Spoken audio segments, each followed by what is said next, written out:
Hello guys, welcome to Apoorva's kitchen. ಇವತ್ತು ನಾನು ಹೇಳ್ಕೊಡ್ತಾ ಇರೋ recipe chicken ghee roast. Mangaluru famous recipe ಇದು. ಹಾಗೆ ಮಾಡ್ಕೊಳ್ಳೋದಕ್ಕೆ ತುಂಬ ಈಸಿ, ಸಕ್ಕ ಟೇಸ್ಟಿ ಆಗಿರುತ್ತೆ. ಈ ರೆಸಿಪಿ ಹೇಗೆ ಮಾಡೋದಂತ ನೋಡೋಣ.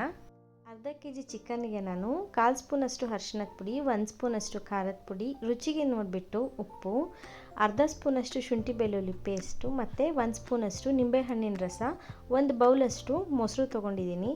ಇದಿಷ್ಟನ್ನು ಚೆನ್ನಾಗಿ ಮಿಕ್ಸ್ ಮಾಡಿಕೊಂಡು ಅರ್ಧ ಗಂಟೆಯಿಂದ 1 ಗಂಟೆ ಮ್ಯಾರಿನೇಟ್ ಮಾಡಿ, ಅಕಸ್ಮಾತ್ ಟೈಮ್ ಇತ್ತಂದರೆ ಓವರ್ನೈಟ್ ಕೂಡ ಇಡ್ಬೋದು. ಇವಾಗ ಒಂದು ಬೌಲ್ಗೆ ನಾನು 2 ಸ್ಪೂನಷ್ಟು ಕೊತ್ತಂಬರಿ ಬೀಜ, 1 ಸ್ಪೂನಷ್ಟು ಜೀರಿಗೆ, ಅರ್ಧ ಸ್ಪೂನಷ್ಟು ಮೆಣಸು, 1/4 ಸ್ಪೂನಷ್ಟು ಮೆಂತೆ, 2 ಲವಂಗ ತೊಗೊಂಡಿದ್ದೀನಿ. ಇದೆಲ್ಲದನ್ನು ಲೋ ಫ್ಲೇಮಲ್ಲಿ ಇಟ್ಬಿಟ್ಟು ಸ್ವಲ್ಪ ಚೆನ್ನಾಗಿ ಗಮ್ಮಂತ ವಾಸನೆ ಬರುತ್ತಲ್ಲ ಅಲ್ಲಿ ತನಕ ಇದನ್ನು ಹುರ್ಕೋಬೇಕು. ನೆಕ್ಸ್ಟ್ ನಾನಿಲ್ಲಿ ಬ್ಯಾಡಗೆ ಮೆಣಸಿನ್ಕಾಯಿ ತೊಗೊಂಡಿದ್ದೀನಿ. ನಾನು 7 ತೊಗೊಂಡಿದ್ದೀನಿ.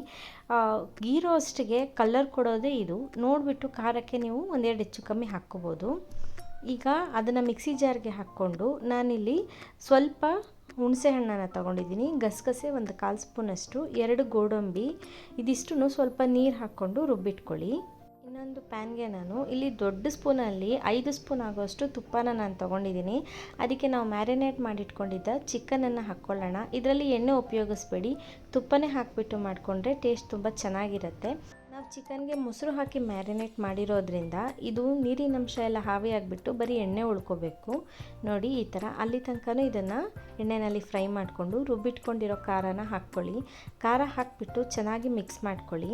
ಗೋಡಂಬಿ ಹಾಕಿರೋದ್ರಿಂದ ತಳ ಹಿಡಿಯೋ ಸಾಧ್ಯತೆ ಇರುತ್ತೆ. ಸೊ ಲೋ ಫ್ಲೇಮಲ್ಲೇ ಇಟ್ಬಿಟ್ಟು ಇದನ್ನು ಚೆನ್ನಾಗಿ ಮಿಕ್ಸ್ ಮಾಡ್ಕೊಳ್ಳಿ.